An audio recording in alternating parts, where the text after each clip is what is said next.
শ্রী গুরুভ্যো নমঃ হরি ওম। আজ শোনাবো শ্রী রামকৃষ্ণ ভক্তমালিকা থেকে স্বামী অভেদানন্দর জীবনী অংশ শোনাবো। ঠাকুরের সাথে স্বামী অভেদানন্দ মহারাজের কিভাবে পরিচয় হয়েছিল, কিভাবে উনি যোগ সাধনায় এলেন, সেই সম্বন্ধে একটু বলবো। আজ স্বামী অভেদানন্দর জন্মতিথি, তাই আজকে অভেদানন্দ স্বামীজি নিয়েই বলবো। আগেই ওনার জীবনের প্রথম ঘটনাগুলো জীবনের বলে উনি ওনার পরিচয়। স্বামী অভেদানন্দের পূর্বাশ্রমের নাম ছিল কালীপ্রসাদ চন্দ্র। ওনার বাবা খুবই সম্ভ্রান্ত পরিবারের ছিলেন এবং খুব খ্যাতনামা ছিলেন। ওনার পিতার নাম ছিল শ্রীযুক্ত রসিক লাল চন্দ্র। উত্তর কলকাতার 21 নম্বর নিমু গোস্বামী লেনে বাস করতেন। উনি ওরিয়েন্টাল সেমিনারি স্কুলের শিক্ষক ছিলেন এবং উনার যেসব কৃতি ছাত্ররা ছিল তারা হচ্ছে কৃষ্ণদাস পাল, গিরিশচন্দ্র ঘোষ, বিশ্বনাথ দত্ত। বিশ্বনাথ দত্ত হচ্ছেন স্বামীজির পিতা, যিনি খুবই ইন্টেলিজেন্ট স্টুডেন্ট ছিলেন। এবার কালীপ্রসাদ চন্দ্র মায়ের নিয়ে একটু বলি। মায়ের নাম ছিল নয়নতারা দেবী। উনি খুবই সুশীলা ধর্মপ্রাণা ছিলেন, কালীর ভক্ত ছিলেন, মা কালীর পুজো করতেন।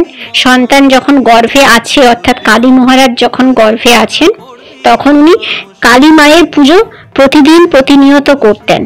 তাই সন্তানের নাম রেখেছিলেন কালীপ্রসাদ চন্দ্র।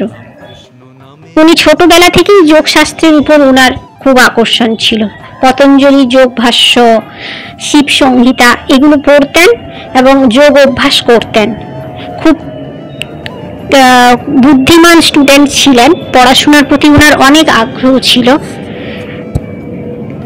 এইভাবে উনি বড় হতে লাগলেন তখন ওনার যোগের দিকে আরো মন গেল। গুরুকরণ করতে হবে যোগ সাধনা করতে গেলে, তো গুরু খুঁজে বেড়াচ্ছিলেন। সেই সময় ওনার এক সহপাঠী যজ্ঞেশ্বর ভট্টাচার্য দক্ষিণেশ্বরে পরমহংসদেব ঠাকুর রামকৃষ্ণের কথা বলেন এবং উনি তখন রামকৃষ্ণের কথা শুনে খুব উদ্বুদ্ধ হয়ে ভাবেন এবার ঠাকুরের সাথে দেখা করতে যাবেন। তো একদিন সেইভাবেই বেরিয়ে পড়েন। এবার সেখানে যেতে যেতে রাস্তায় উনি দক্ষিণেশ্বর অতিক্রম করে চলে গেছেন। কিছুক্ষণ যাওয়ার পর জানতে পারেন দক্ষিণেশ্বর পেছনে ফিরে এসেছেন। তখন উনি ফিরে এসে দক্ষিণেশ্বরে এসে সেই কালীবাড়ি, রাসমণির কালীবাড়ি, ওখানে এসে বেলতলা হয়ে পঞ্চবটি হয়ে ঠাকুর যেখানে যোগ সাধনা করতেন পঞ্চবটি, সেখান থেকে ঢুকে এসে উত্তরের বারান্দা অর্থাৎ নহবতের কাছে এসে বসেন। নহবতের বিপরীতে উত্তরের বারান্দা ঠাকুরের ঘরের, সেখানে বসেছেন এবং জানতে পারেন ঠাকুর সেদিন ওখানে নেই, কলকাতা গেছেন, ফিরবেন, অনেক রাত হবে। খুব হতাশ হয়ে ক্লান্ত ছিলেন, হেঁটে হেঁটে এসেছেন, ওখানেই বসে পড়েন।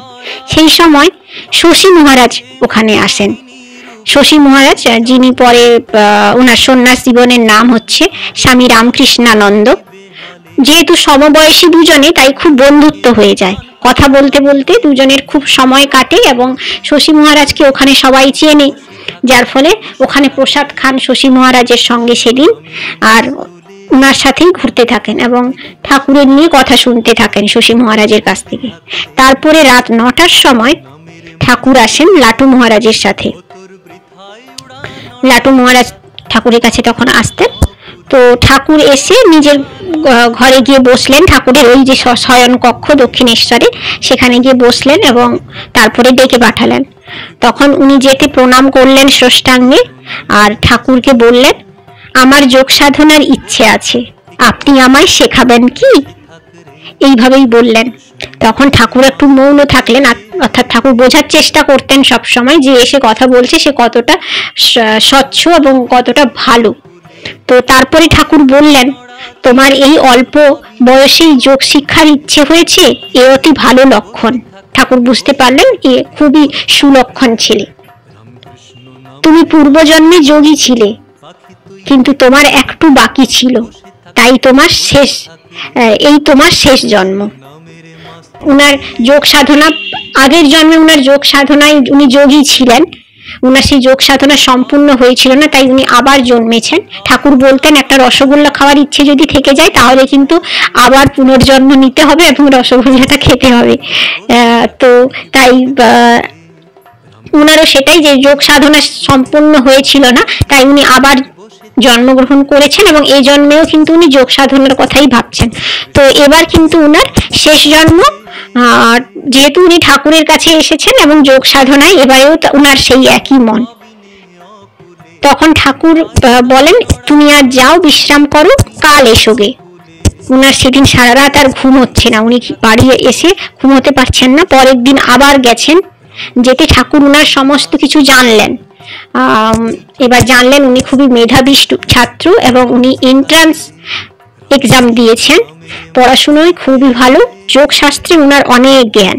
ঠাকুর খুব আনন্দ হয়ে উনি উত্তরের বারান্দায় নিয়ে গিয়ে একটা তক্তপোষে বসালেন, আর সেখানে উনি দক্ষিণ হস্তে উনার জিহ্বায়, দক্ষিণ হস্ত মানে ডান হাতে উনার মধ্য আঙ্গুলি দিয়ে, ঠাকুর মধ্য আঙ্গুলি দিয়ে ডান হাত দিয়ে ওনার জিহ্বায় বীজ মন্ত্র লিখে দিলেন এবং সেটাই জপ করতে বললেন। আর ওনার বুকে বক্ষস্থলে হাত দিয়ে ঊর্ধ্ব দিকে মানে উপরের দিকে হাত বোলাতে লাগলেন, আর উনি ধীরে ধীরে ধ্যানস্থ হয়ে গেলেন। ধ্যানমগ্ন অবস্থায় অনেকক্ষণ রইলেন, তারপরে ঠাকুর আবার ধীরে ধীরে উপর থেকে নিচের দিকে হাত বোলাতে লাগলেন ওনার বক্ষস্থলে। তখন উনি আবার বাহ্য জ্ঞান ফিরে পেলেন এবং উনি বাস্তব জগতে চলে এলেন। তারপরে ঠাকুর বললেন এইভাবেই জপ করতে, এবং সেদিন উনি ঠাকুরকে প্রণাম করে বাড়ি ফিরে এলেন। এইভাবেই উনার যোগ সাধনা শুরু হলো। আজকে আমরা স্বামী অভেদানন্দর জীবনী পড়লাম, আজ উনার জন্মতিথি, তাই উনাকে সশ্রদ্ধ প্রণাম। আপনারা সবাই এইভাবেই শুনতে থাকুন, আমাকে সাপোর্ট করুন, সাবস্ক্রাইব করুন, লাইক করুন, ভিডিও শুনতে থাকুন। ওম শান্তি শান্তি শান্তি। হরি ওম তৎসৎ। শ্রীরামকৃষ্ণার্পণমস্তু।